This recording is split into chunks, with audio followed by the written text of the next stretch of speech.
Hello and welcome to our webinar entitled The Right People Analytics Strategy for You. My name is Jonathan Webster and I'll serve as your host alongside our expert presenter for this webinar. So first of all, thank you to everyone for joining us today. We have a great presentation planned for you. And during the webinar, everyone will be muted, but if you have any questions or comments, please use the chat feature that looks like a little cartoon speech bubble up at the top right of the GoToMeeting. You can use that to send messages to one or all of us. You can select who to send your messages to by using the drop-down menu at the bottom of that same chat screen. And we'll revisit the chat section during the Q&A portion of the webinar. And now I have the privilege of introducing our People Analytics webinar presenter. With more than 2 great decades in HR technology space, he's CEO and co-founder of TrenData, Mr. Tom McKeown. Thank you, Jonathan. And thank you, everybody, for taking some time out of what I'm sure is a busy week for all of you to join us for today's webinar. My thoughts go out to particularly any of you located down here in Texas, as I am. It was a tough week last week with the snow and the power grid and everything, but I hope you're all safe and doing well. So as Jonathan mentioned, the title of today's webinar is The Right People Analytics Strategy for You. Let me just talk a little bit about what we're going to review today. I'll give just the brief commercial on TrenData. It'll take just a minute to tell you who we are and what we do and maybe some of who our customers are. And then we'll get into what I call the meat of the presentation. And we'll start by talking about key metrics and analytics, which form the foundation of any strategy that you might want to put in place. Also, we'll move on to a different discussion about who needs access to the metrics and analytics and what level of access they might need. So a CEO may need to see something different than an HRIS manager and maybe a line manager. So we'll kind of get into a little bit of that. And then we'll discuss the role of predictive analytics and modeling and how that can be a further enhancement, and all kind of wrapped in as to what components do you want and what's the solution you should pursue. Then we'll give a brief demonstration of the TrenData solution and how it addresses some of these areas. And as Jonathan mentioned, as the presentation is going on, just submit your questions through the chat feature, and then we'll go through all of them at the end of the presentation. And you can continue submitting questions even at that point. So a little bit about TrenData. As I mentioned, we're down here in Richardson, Texas, which is just a suburb a little north of Dallas. Our company's been around coming up on, I think, our 4th anniversary in June. We sell largely to corporate clients, but really any organization that has a workforce. And our solution is AI-driven people analytics. It's a cloud SaaS offering. So all you need is a browser to take advantage of the system. No on-premise infrastructure is necessary. So here's a few of our clients, but we like to point out that HR is a somewhat horizontal function in that it's a lot of the similar problems and challenges are faced in different organizations. But we sell to pretty much any vertical, healthcare, finance, construction, logistics, insurance. So if you're looking to do something with TrenData, we can find customers in our base that can talk to you and relate the experience they've had. So there, as I said, the 1-minute commercial. Now let's move on and talk a little bit about the subject matter. Now I wanted to start today. I know a lot of you I've seen and appreciative of are back for have seen some of our webinars before and have been present. But I always like to start out a little and just talk about analytics 101. Exactly what is analytics. Really, if you're going from right to left, what you have in your data systems, your HRIS and such, are lots of really great data points, dates of when things took place, scores, characteristics, and things, and they kind of exist there in a raw capability. And what they have to do is, when you import it into a system, you have to convert them into metrics. Now, sometimes that takes a formula, like if you're converting termination dates and such into a turnover metric, you have to put a formula in place that separations over average number of employees that actually converts that into a usable metric. Now, there are some, maybe like a source of hire, that come across the data point is the metric. So if you were recruited from through LinkedIn, that's the data point of how you actually, that actually goes over the system. Very little conversion there. And then there are some that sort of are a little of both. So for example, you might have a performance score on somebody, and that might be a metric in and of itself, but it also might be part of a larger metric that combines certain data points. So you might have a high potential metric, which maybe consists of the performance score, but maybe tenure, number of projects served on, and things like that. So there's a little bit of transformation as you push the data points through to turn them into metrics. But once you have everything over in metrics, is everybody on mute? I hear a little bit of a backdrop there. Jonathan, can you check on that? Make sure everybody's muted here. So also, once everything's converted to metrics, it's important to realize that metrics are in fact just a snapshot in time. So what I mean by that is it's a look at how things are in the particular time period you're looking at. Most of the time when you pull up a system, what you'll see is either the metrics, how they are today, or the end of the last month or something like that. And it'll show you, how much turnover you had last month, how many hires you had, and stuff like that. And really, to get the context is when you start trending those time periods into analytics. So you get to see what are the patterns. Is turnover on the rise? Is time to fill on the decline? Are things costing more than they used to, and is it continually rising? So that's kind of the basic footprint, how you get to analytics. And of course, all along the way, it's important to have the ability to get granularity, so be able to drill down. So you might show turnover, but then you might want to see turnover for a particular department, or maybe high performers versus low performers, separation type, voluntary versus involuntary. So that's really what you want to get to in a very basic sense in analytics.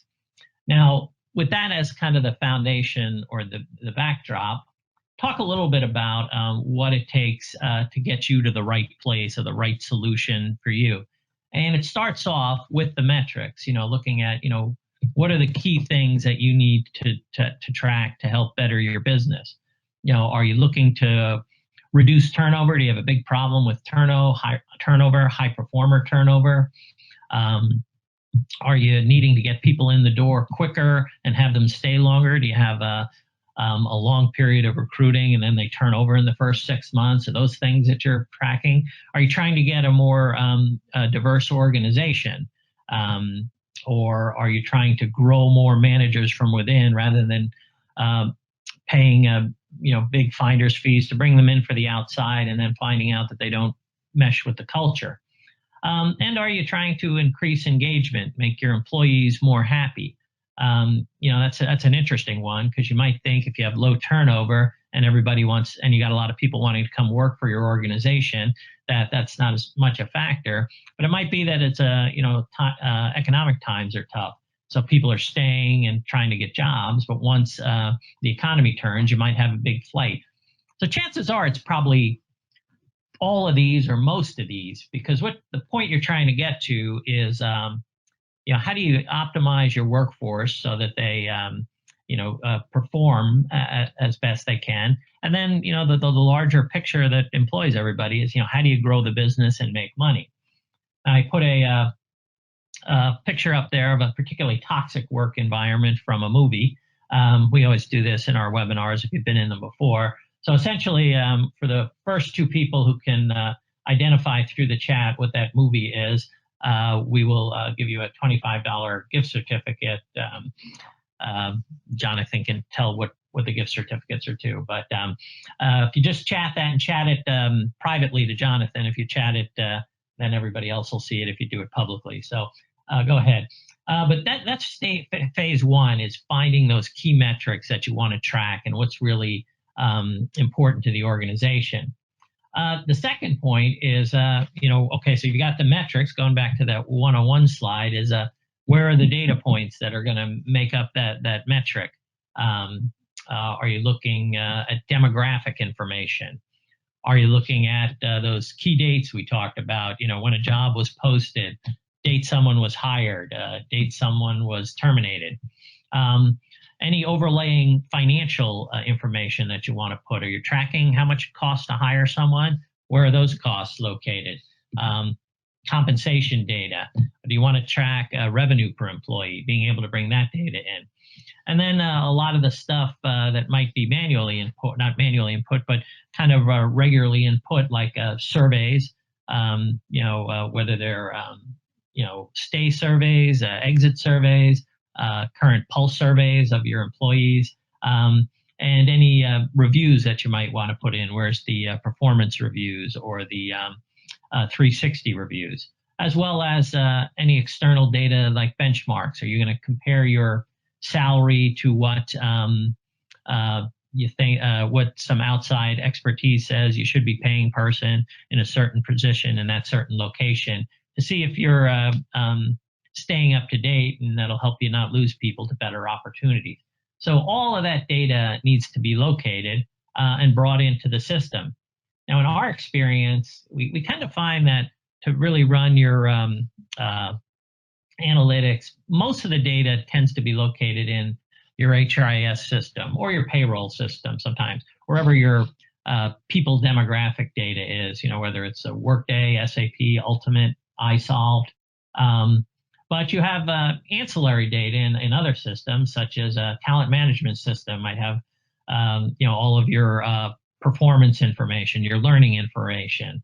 Might also be where you keep your compensation information. And then there are other systems. Of course, recruiting systems are very important to organizations, time and attendance, finance systems. So you got to identify all those systems and find a way to get that data into a usable format. So that's it. That's kind of one, getting the data and the metrics in.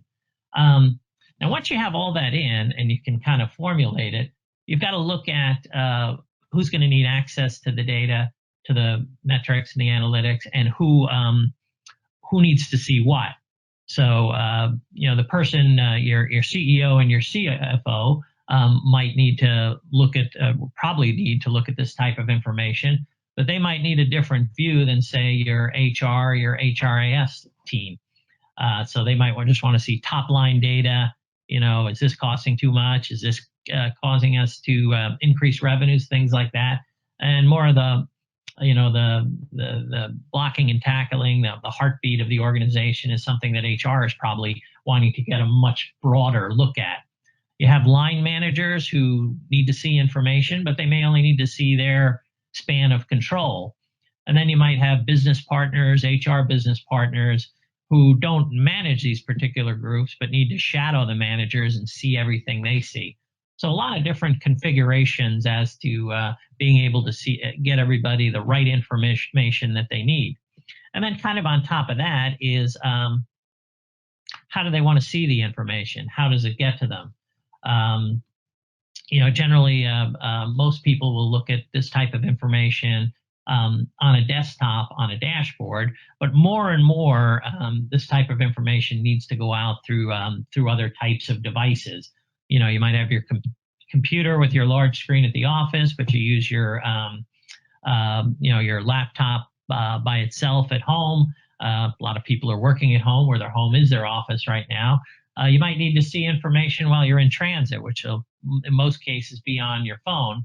And if you're like me, I have my iPad right next to me when I'm on the couch, even really in downtime, just looking at checking things. So being able to see all that information kind of in a device-independent way is very key. And also the method you want to see the information. Is your CEO going to log on and look at information on a dashboard, or do they want to just get alerts that say this is a problem, or be able to query their phone, how many employees do I have at this location? Or does someone not want to have to make the the mental decision or schedule. I've got to go into this system to see the information. Or they just want to get a scheduled report on all these things delivered to them via their email every first Monday of every month to see the things that they're interested in and not have to actually log into a system. These are all things to consider as you're putting together the strategy, because the biggest thing with any system is engagement. And to order to get the buy-in and the engagement, you have to know how people want the information brought to them. So delivery is very important. And then kind of looking at, just the baseline of, how far do you want to go with the system? I kind of have two views up here. Predictive modeling and predictive analytics is very big with most companies. But you kind of look at analytics in the sense of, first thing it does is provides visualization. So you get to see all those data points trended into analytics, broken out into drill down and metric graphs, which gives you kind of the overall look and health of your organization. But it's the predictive, which is to the right, which gives you the insights that help you make decisions going forward. So, we talk about, you might be able to see that, your car is, going 70 miles an hour, and a predictive analytic might tell you that, 5 miles ahead is a brick wall. So it's nice to know that. But if you don't know how to turn the car, it's not really as reliable information. So being able to predict and see and get recommendations and insights as to what you need to do to better your situation going forward. If turnover of high performers is going up, what are the things you need to adjust to bring it down? Is your recruiting times continuing to go up?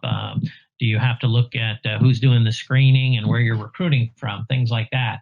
So that's really where the predictive modeling and the insights comes into play as to the more advanced capabilities of an analytic system.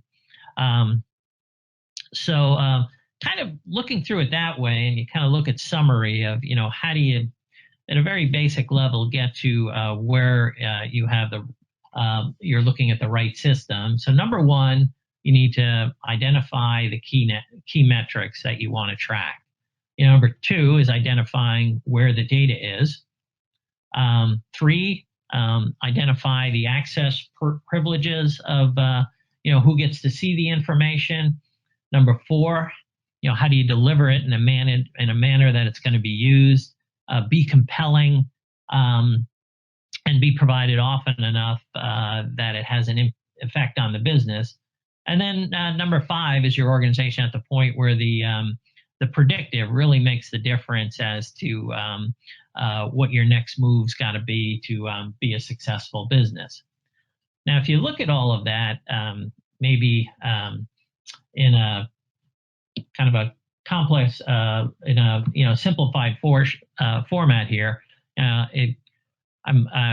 if anybody has a suggestion, I know 4 is a quadrant. I don't know what 6 is. Is it a sextant or something? But so essentially, if you look at going from left to right, with the axes needing a single source of data and multi-source of data, the first thing, if you're looking for just basic visualization, just seeing your metrics brought up, breakdown, and everything, there's a couple of areas where you can look.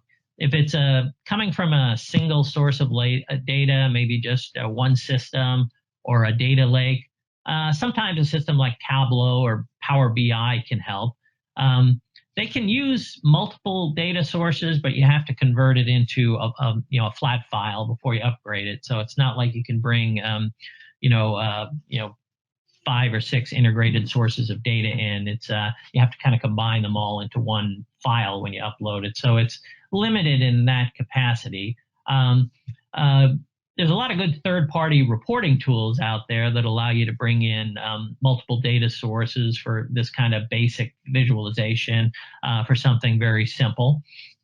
If you want to add kind of that user privilege and hierarchical capabilities, again, down on the bottom here, most of your HR systems that I pointed to earlier are very good, even for analytics, for their information.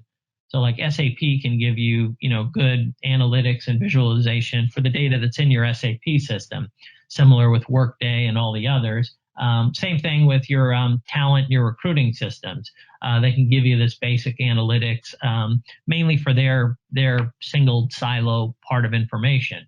There are third-party analytics tools that can give you similar to that, but that can bring in, other data sources to give you that. So some of those are pretty useful. But as you get to the really advanced capabilities, being able to do all of that, plus the predictive modeling, plus the mobility of device, there are very few companies like TrenData that actually give you that capability.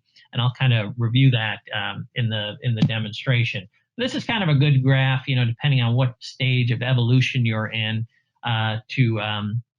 in analytics, as far as to get the functionality that you're looking for. So at this point, I wanted to just drop out and give a quick less a demo, more an adherence to the points that I was referring to in the demo by using the TrenData solution. So you should be seeing now a screen that has a number of different system representations on it. So this is the base of the TrenData solution. So what we allow you to do is to build integrations with pretty much any major data source out there that has an API capability. This is just a representation of some of the systems we work with. We can also do file feeds, as I described earlier. If you want to just generate flat files, put them up to an FTP server, we aggregate them there and put them into the system. I kind of see a pendulum that swings back and forth. Sometimes clients want us to integrate and get into the system, and then it kind of goes the other way, and HRIS says, no, we'd rather decide what information comes out of it before you get into our system, and then they'll just send you a file. So we can do either way. The integration is cleaner, but whether it's file feed, and it might be a combination of both. You might have some systems that'll serve up a file, but you might want an integration to go straight to your HRIS system. It can go either way. And the data comes across, as we said, just kind of in data point fashion. So here's an example of some of the data points that might come across to build out the metrics you're looking for. Some, as I said, will go straight in as individual fields into metrics. Some will be a compilation or a formulation of the various data points that you can bring into the system. But it's depending on, again, what type of metrics you're looking at tracking. From there, once the data's in, it will populate a metric library, which will show things like all your top line recruiting metrics or your demographic metrics that'll show all the formulations out of the box with the system. Then the question is, accessing the information. So you can visually look at it through dashboards, and you can construct as many dashboards as you want. You can have the information sent to you by alerts if you wanted to just get something on your smartphone every time an absence average goes up, or every time a certain time to fill metric goes above a level. Or if you're on a smartphone and on the go and you want to be able to just query your phone as to certain information, you can use a voice-activated bot. Monica, how many total employees do I have?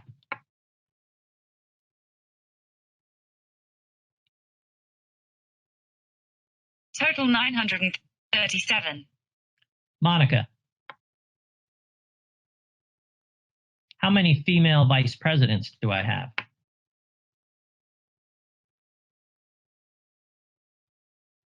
Female 14. And what this does is just links into the filtering of the system and gives you the capabilities of just selecting these things that you could have done manually, which is very useful if you're kind of on the go and you want a quick figure. You're down on a plant floor. You want to know who's working there. You want to know what departments they're working in. The system can very easily work on a smartphone and be able to give you that particular information. But Again, far as access view, you might want to build out dashboards that are specific to particular individuals. So you might have HR sees a certain block of information, line managers, executives, different ones. And you might want to build them out based on certain areas that you're looking to track. For example, you might want to look at information as to turnover, all your stats. You know, what was the turnover rate most recently? What's the turnover rate for employees of less than a year? Do you have any surveys that ask about, you know, why people are leaving the company? So you can get pretty specific with any of these, and with any of the dashboards that you're putting together, you can set up a timed email where you can deliver that dashboard to anybody in the company. So it's pretty flexible in that regard. And as you can see up here, this is dealing with the time snapshot of January. I can go back and see what did these metrics look like back in August, and everything would update. So you know, pretty easy to navigate.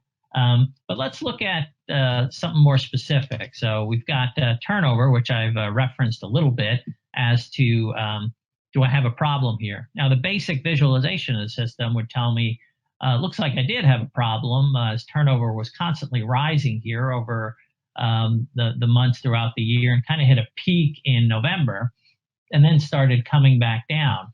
So I might want to drill down on that and see a little bit more, for example. So as I hit the drill down on that, it gives me the representation I was looking at. I can look at it based on percentage, or I might want to see the raw values of how many people left. And I also might want to splice it a little bit and see, was this all voluntary turnover or involuntary turnover? I can break it down that way. And I can also pin items to the timeline that might show did a certain event kind of correspond with a little spike. So we had a lot of involuntary turnover here during the COVID outbreak. Maybe it was a layoff. And then over here, we had a lot of voluntary turnover right after we introduced our Q3 earnings. Maybe people took their bonuses and left or whatever. Certain things that you can kind of just eyeball and, you know, see based on doing things like that. However, the real advantage is the predictive. So, you know, this is what the basic historic looks like. But if I push that into the future and use the system's machine AI capabilities, what it's going to tell me is what's going to happen down the road. So you can see we had this point where turnover was rising, got to a peak in November before it started to come down. And then it looks like it's continuing to come down. So, you know, it might be that the problem is going to solve itself. But what you can also get out of this is, you know, what are the factors that have been driving this turnover? Were we paying people enough? Was it people wanted to work remotely? And maybe you might want to get a little more granular and see is there anything specific to high performers that's making them leave the company? So with this guidance that you can get out of the predictive analysis, you can actually go and do some modeling with the future of the system. So here, if I hit this modeling button, it basically gives me the ability to change these future fields. So let's kind of see how that works up with the analysis. So it says right here that salary, it says actually had a limited effect. So this first metric gives me the average salary throughout the entire organization. So I've got about 1,000 people in this company. So what would happen if I were to give everybody a $5,000 raise? So if I do that and increase the average to 90,000 a year, I've dropped turnover about 0.2 of 1%. It might be good. It doesn't sound like it's that great, particularly the fact that I spent $5 million to get to it. So maybe that's not in accordance with the analysis, the right solution. So I can back that out. I haven't given that money out yet, so maybe I can use it somewhere it can be more effective. The second line talks about what percent of the population is working remote. Looks like it's 70+% pretty much. This might be due to the COVID situation, most likely is. So we're letting most of the organization work from home. But you might want to look down the road and see, okay, so suppose after everybody gets vaccinated. That would be great if it happened in May, but suppose it did, and you started wanting to go back to your pre-COVID levels of where people worked, and maybe that was only 35% of the organization working from home. And you see what that does? It kind of shows you that you're probably going to lose some people if you've let them work from home and now you're trying to bring them back in. So you might want to question that decision, but something that could also help on that is if I look at it, is it my high performers or my non-high performers? And you can see here it's a kind of a mix. It goes more towards the non-high performers as we go along. But as you can see here, where we do have quite a fair amount of high performer turnover, maybe we just try and address that population to keep it from going. And you can see actually down here, the system is saying the highest return I can get, particularly with high performers, is with professional development. And if I go down here, it shows that I've only got 7% of my high performers in any kind of professional development. So what if I were to maybe just increase that to say 20% or 25% and see what that does? So if I do that, you see that's what really hits with the high performers and goes beyond the most recent trends. What it's showing is that it'll go back to even lower than it was at the beginning of this time frame and bring your high performer turnover down to a really negligible amount. So the analysis kind of guides you through the modeling to get the best result for your organization. Now there's of course the underlying things as to why things actually happen that way.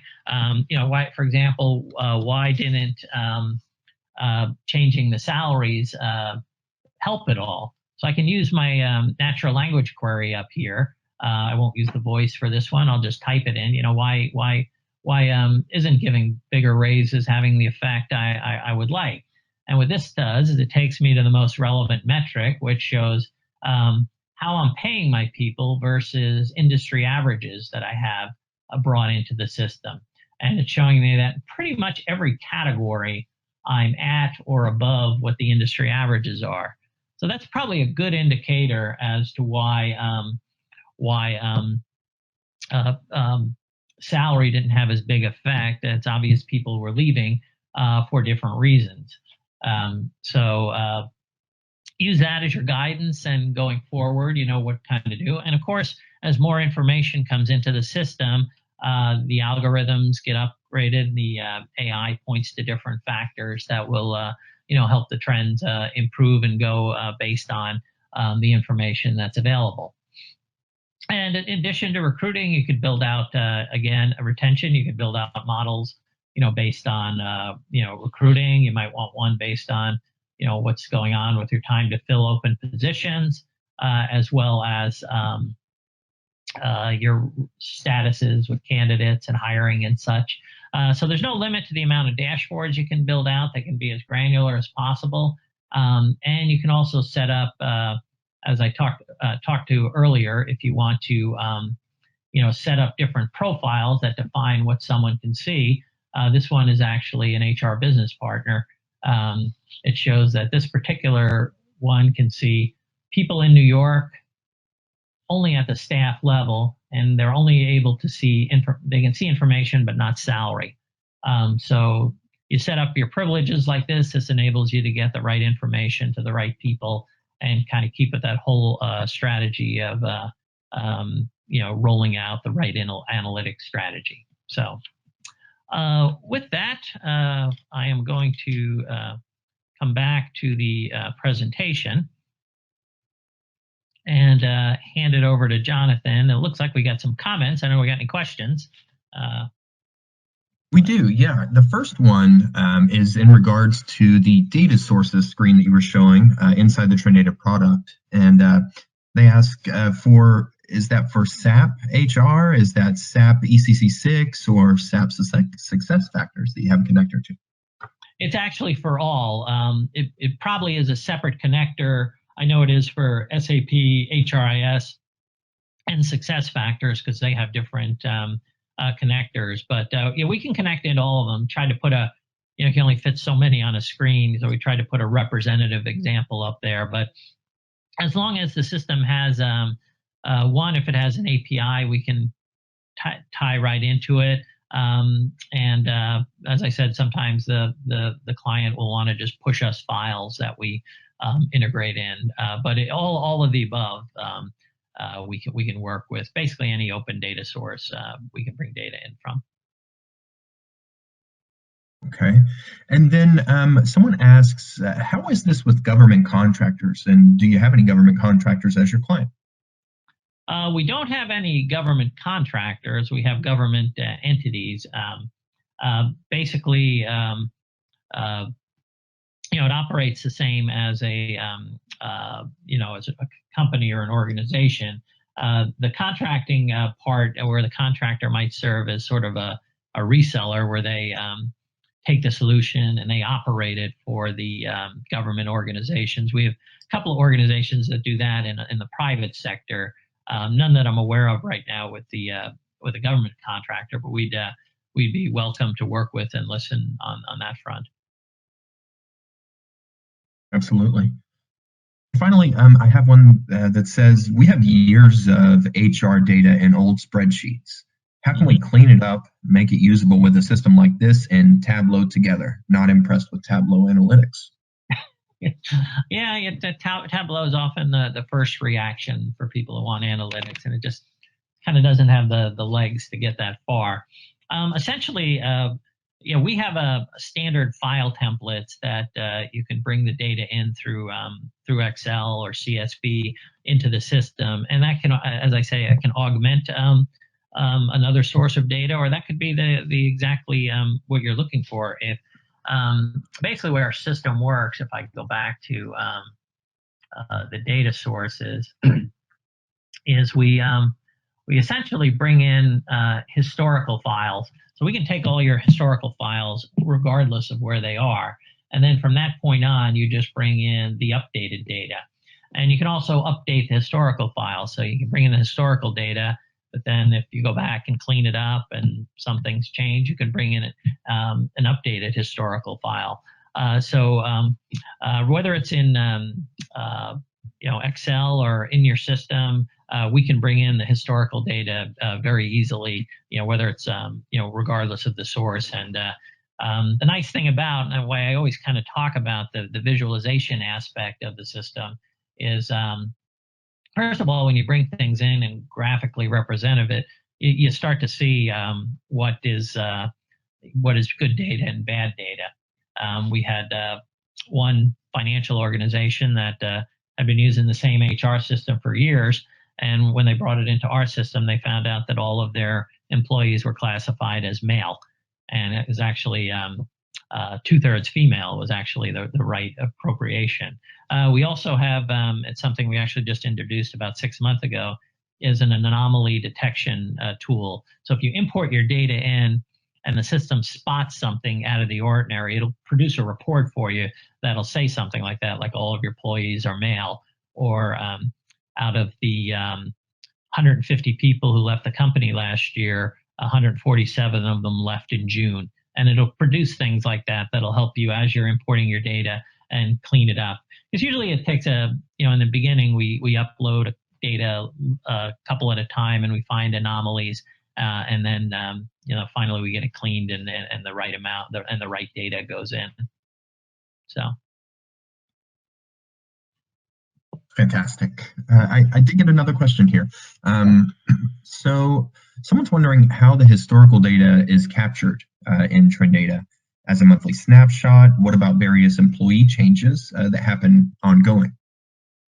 Yeah, so that's why it's important to be able to update the historical data, because what we found, particularly with dealing with larger companies with contingent populations, if you just take the initial hire date, you might miss the fact that someone left the company, came back, or if you have seasonal employees that work for only 3 months a year or things like that. There's a lot of that with contingent labor, but also with employee movement. If someone goes from a manager to a director or vice president, being able to track that. So the system essentially has a beginning and an end date for various portions within.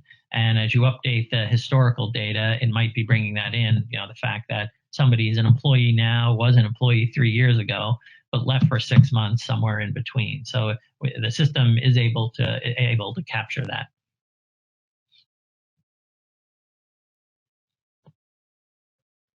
Excellent. Well, that winds up the questions. Okay. As I've been answering the questions, I just wanted to point out, that's why I left the screen up here, is we record all of the webinars. So I think we've probably got a library of 30 or so. You can go to the resources tab on our website. You can see all of our past webinars, download and listen to them, as well as other content up there, white papers, blogs, little video snippets that we'll pull out of different pieces of webinars and such, or 2-minute videos, overviews. So a lot of that at the website. You're welcome to go up and check out free of charge, of course. If you're interested in pursuing a discussion further with us, over to the right, we've got our marketing@TrenData email address. Just send that in there, and we can send you more information. Follow us on Twitter. That's our website. If you want to just follow me, well, that's my email address at TrenData.com. If you have a question on the webinar, just send it over to me. That's my Twitter address, and I do have a personal blog where I post all of my writings and such if you want to take a look. So with that, I'd like to thank everybody for attending. I wish you all be safe and well. Hopefully we're not in this lockdown too much longer, but please be careful out there, and I hope to speak with all of you, or see you all, or have you come to another webinar sometime in the future. So thanks for coming today, and enjoy the rest of your day and week.